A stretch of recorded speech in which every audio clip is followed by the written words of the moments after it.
All right. Hey everybody, this is Dustin and Terry, RV Specialist. So this is a side out topper that was way too long. And as you can see how far extended over it is past the room, so it's catching the air, but it's also causing the bracket to like lift up and pull. And so the bracket's got putty tape behind it, which we don't ever use. We just use clear silicone or silicone of any kind. So Terry here is going to walk us through. He's already pinned the awning. So we've opened up the awning, we've opened up the side out room, ran the room out, pin the awning, roll the material back so we have some slack. He's getting ready to take out the screw that's in the rail. Yeah, this back for the arm here. And then what he's going to do is he's going to remove the screw.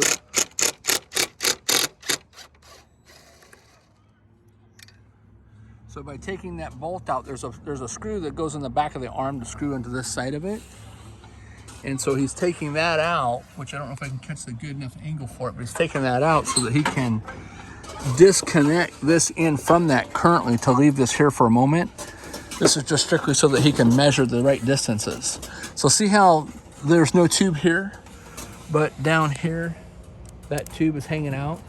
And then here's the original hole. Here's where they started to put a screw hole in and stripped it and broke it off and then added two more. And then they did the same thing. They didn't even go through the original hole that was right there. So go ahead. Okay, so I'll take these off here.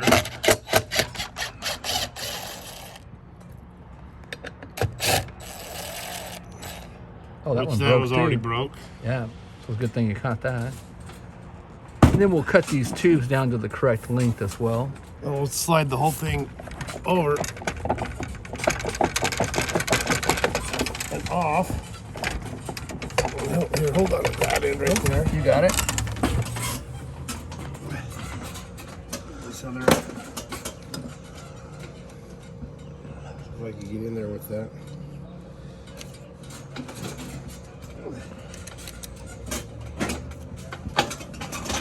I didn't pull the set screw on the other. I was just going to ask you that if you didn't pull this other set screw. Look at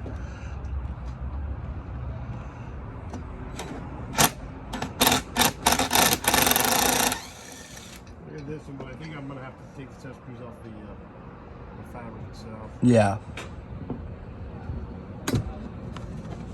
So he's up top here taking the set screw out of the, referred to as the GIMP molding. So sorry that it was so shaky, but we're doing this one-handed. So basically what we're going to be doing is trimming this awning to the correct length. So he's going to end up taking out the spring out of the end of the tube, cut the tube and the fabric back to the correct length, and then reassembling on it. So you can see here's where that bolt hole is that goes through here and it's threaded. So I'm not sure if you can catch that or not the right way, but go ahead.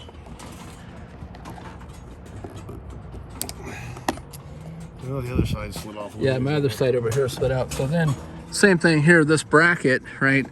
These plastic plates slip out of the track. As you can see, there's little ears on them. Underneath here, there's Allens. So there's 4 Allen screws to take off this piece of the bracket, and then it slides off as well. We're just gonna set this one up on top of the roof over here for you, Terry.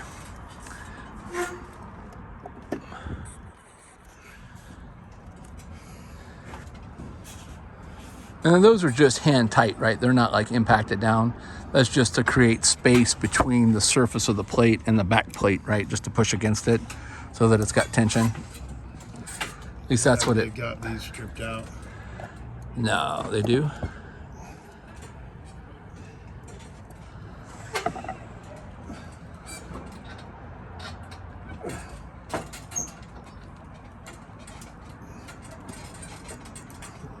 think that one might be.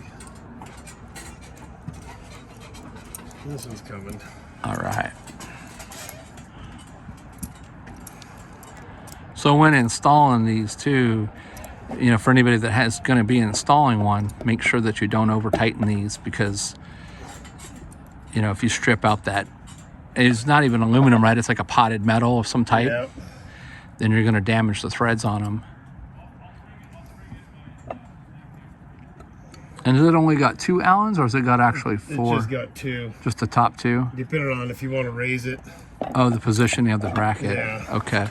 So it slides off. Yeah, so that slides off like that. And then see all the putty that bled out. Let's zoom in here. See all the putty that bled out before it and underneath of it. So that's actually creating like a pivoting, you know, like when that room goes in and out and it's chattering.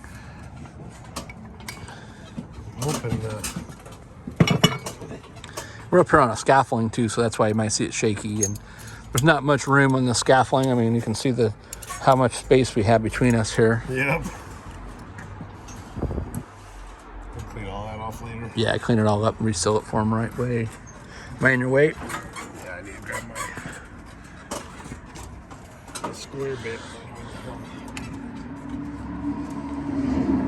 So Down there somewhere. I'm going to stop the video for right now. We'll come back with the second part here in just a little bit. But that's basically how you would take this off.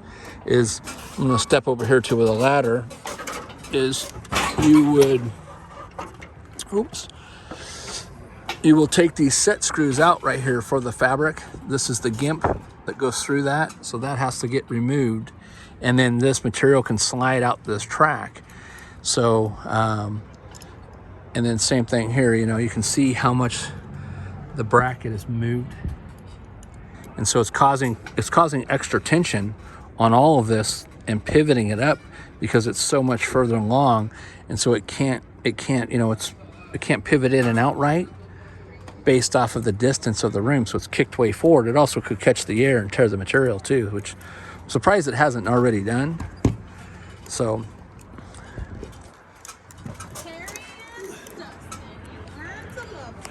and then there's Zach, and there's Sam. Say hi, Sam. Hi. Say hi, YouTube. Yeah, one that's gonna talk the whole time, and the other one that's gonna complain. Whoa, whoa, whoa. Hey, one of us has to talk and one of us has to complain. That's normal. Yep. We're fixing somebody else's mistakes. So, yeah, you can fix our mistake when we're done with it. This in here, you can actually see more from this side, Dustin. That's where it's kicked out. Yeah, I feel all the putty on the top. And you get a better shot on the other side. You got a 1/4 inch up here to go ahead and take out the set screws for the fabric. Yeah, I got a 1/4 inch. I need to grab mine. So we've got a lot of solitudes here today. There's one in the back corner, one here, one back here behind us, and the one that's behind us back here. It's got an awning that's on the back that's sticking way out. I don't even know, I want to say a foot or if not more. So basically we're going to tell that owner to do the same thing, and its arms, you know, about ready to rip off the back end of it. So it's so long. Did you get a shot from over here? No, I didn't. But so whenever we're putting these brackets on, folks, we're just using silicone. You know, just a little bit of silicone. We just want to prevent water from going in the screw holes. So whether you're pre-drilling your screw holes and then you're just, you know, fillet a little bit of silicone on there and put that bracket on and tighten it up, or if you want to inject it into the holes, after that putty bleeds out and that bracket starts to walk, you know, did any of the screws feel like they was loose or? A couple. I mean, they're still in there fairly good. I seen how like there was marks on it where it was on some of them. A couple of them are this. Yeah, that sounded pretty good, that one. Oh, that's stuck there, but at least I don't want to pull on it by hand. So anyways, stay tuned for more. Like I said, we're going to basically take these screws out of this spring cap end. That spring is pretty long. If you've seen other videos, we're going to take that spring out. We're going to take the fabric off the tube. Then we're going to measure everything. We're going to cut the physical tube to the correct size, cut the fabric to the correct size. We'll repaint this section and then put it back on. And then, you know, assemble it back together and put it back on. Same thing with these tubes. These will end up correcting the length on them. So he'll correct the length on those and put those back on. There's a closer picture up of that Allen that he was removing. You know, that acts up as a tightener, but you can see where the guys, you know, whoever did it, they slid it more so in this way versus the other one sticking halfway in between up there.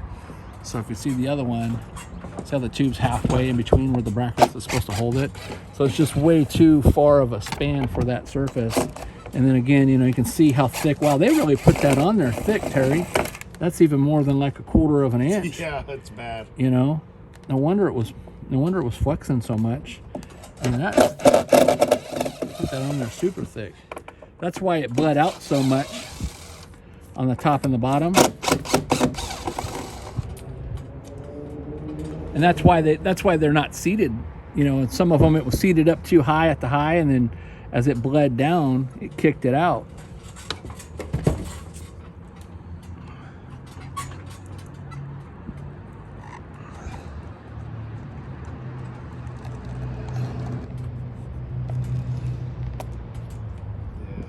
Yeah, that's a lot. That's like they like double, triple layered it up. But, you know, if they didn't know, they didn't know. Clean everything up and cut the tube and fabric down and get her done. All right, well, so finish up with this. We're just going to clean up all this area. Then what we'll do is, you know, again, see how small these holes are.